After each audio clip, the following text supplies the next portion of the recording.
Hi, I'm Chart Gal Lori. I'm part of the Chart Guys community. I've been a trader and technical analyst for the last 8.5 years. Today, I'm going to bring you a market recap for Monday, August 12th. Let's delve into it. Let's start with the heat map. As you can see, NVDA is shining bright like a diamond, and everything else pretty much is red. NVIDIA was trying to do its best to pull up the market, and the semis in general were pretty green, but we had a lot of red out there, and it's just indicative of this daily lower high that we're looking for on so many different structures. But I just want to kind of set the stage for you. As far as monthly support, if we look at our majors, ES is still holding monthly support. NASDAQ still holding monthly support. RTY still holding monthly support. Dow, yes. XLF, yes. XLK, no. Now, XLK is a little different than QQQ. XLK is more heavily weighted in semis, and it lost the monthly support by $1. I'm not calling that a double bottom. I'm calling it a loss of support, but I do just want to just make a little footnote that it was by $1. Healthcare is still holding monthly support. XLY, consumer discretionary, which primarily holds Amazon and Tesla, it lost its monthly support. Communications has not, and industrials have not. So we have a lot of names that are still holding monthly structure. Weekly feels horrible, daily even feels worse, but on the monthly structure, we're still A-okay. But that could change. Let's look at the economic calendar. Looking at the economic calendar, tomorrow we have PPI, and then Wednesday we have the mother of all economic data, CPI, and CPI could really rock the boat. I started today letting the members know and the pre-gamers know we could expect a lot of chop going into CPI as we lose liquidity. Volume was low on so many charts.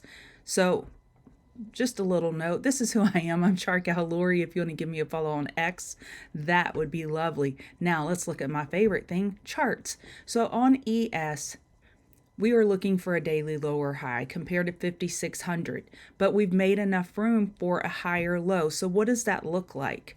I won't do this on every chart and bore you to death, but we're looking for this lower high.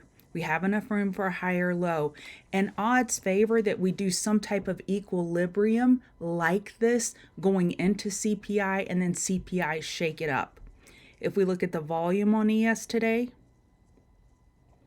1.1 million contracts traded, average 2 million. Super low volume. We lose liquidity, and when we lose liquidity, we get choppy as bulls and bears are probing for liquidity. They're trying to find where are the blocks of liquidity, and when they can't find it, we get these miscues. Look at QQQ. Look at the volume in QQQ. 27 million. Average is 41 million. So we had a lot of, I won't bore you with low volume on every chart as well, but it's the same thing we were looking for on ES. Lower high, looking for that higher low, and then do we have the equilibrium? RTY was in a different class today. It went sideways. We didn't see a lot of strength out of that. It's pinballing in between the 50 and the 200 MA. No harm done, yet it's not really achieving any type of forward momentum.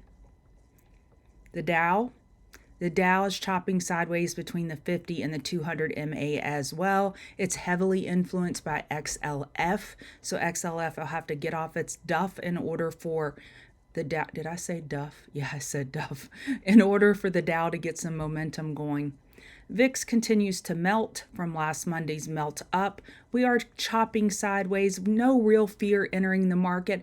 I would anticipate this to change tomorrow going into CPI on Wednesday as people start hedging ahead of that big econ event. Bitcoin had a nice bounce going on the daily.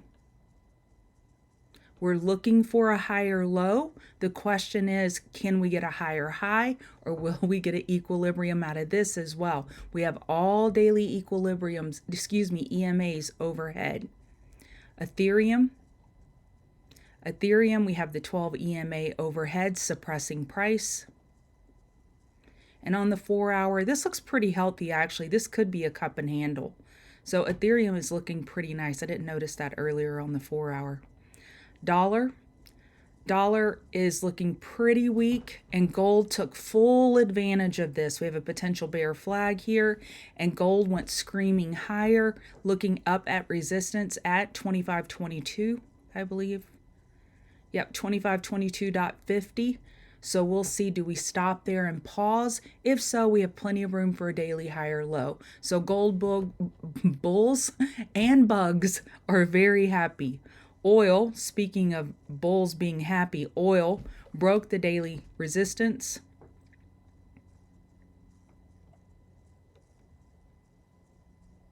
And we're waiting and we're waiting. On the monthly, we're chopping sideways. And on the weekly, we are looking for a lower high compared to 83.11. We have API estimates after hours at 4:30 tomorrow. And then we have inventory on Wednesday. Don't forget that. Oil, I would keep it on back burner watch. With the size of this move, this is some big bulls buying. And sometimes the mention of war can sometimes lift oil. And we had the Iran and Israel news headline. So they kind of shook up the market midday, and oil really started running after that. Semis had a green day, NVDA leading that. But we're still looking for a daily lower high compared to 247.69. So I think tomorrow could be a day for bears to start top fishing for those daily lower highs on these names that we find super obvious. AMD chopped sideways today, not as powerful as NVDA. NVDA, we got that daily higher high on NVDA, which is different, definitely standing out from the rest, and we have enough room for a daily higher low. Apple is different. Apple is a top fish for me tomorrow. Let's see. So 219.51. Did we fill that gap today? Yeah, we filled the gap, but we are looking for a daily lower high. So Apple is a top fish setup for me tomorrow, and Amazon is my number one top fish setup because of this 200 MA overhead. I'm looking for that lower high compared to 168.77. And we have a triple top in that area. So this will be my number one watch tomorrow. Amazon top fish. Google was weak. We're looking for a Google lower high. And as you can see, all these names I'm going through, we had one standout so far, NVIDIA. It was the only one that got that higher high. Tesla, choppy sideways. We're not losing ground, but we're not gaining ground either. Just really choppy. It appears as though it's waiting on some type of news catalyst to break it out. That's just a guess on my part. XLF, we're looking for a daily lower high compared to 44.11. Your next resistance is 42.78. This could be a nice top fish tomorrow first thing. I wanted to point out Uber. We got a daily bull flag. And we have a quad top, 69.37, 69.17, 69.38, 69.31. So we do have an Uber quad top, and this was a green name in a sea of red, kind of like NVIDIA. So this could be a great name tomorrow for a potential breakout or a pullback buy. Shop, we rejected here at the daily 200 MA. We did get over 70.04. But I still like this for a top fish tomorrow. This was a pretty big upper wick of bears selling into that daily 200 MA rejection. PLTR had all the makings for a bull move and then really pulled back hard. Bears will be looking for a top fish on this tomorrow due to the size of that pullback. Overall, this chart looks good. We have enough room for a weekly high or low, but in the short term, a daily lower high is the more likely scenario. And I keep getting asked about crowd, and I get it. We all want the oversold bounce. I get it.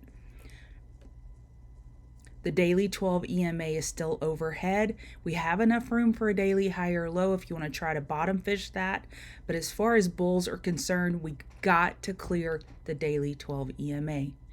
And that is it for the market recap. Use stop losses, and I will see y'all tomorrow on the pregame show.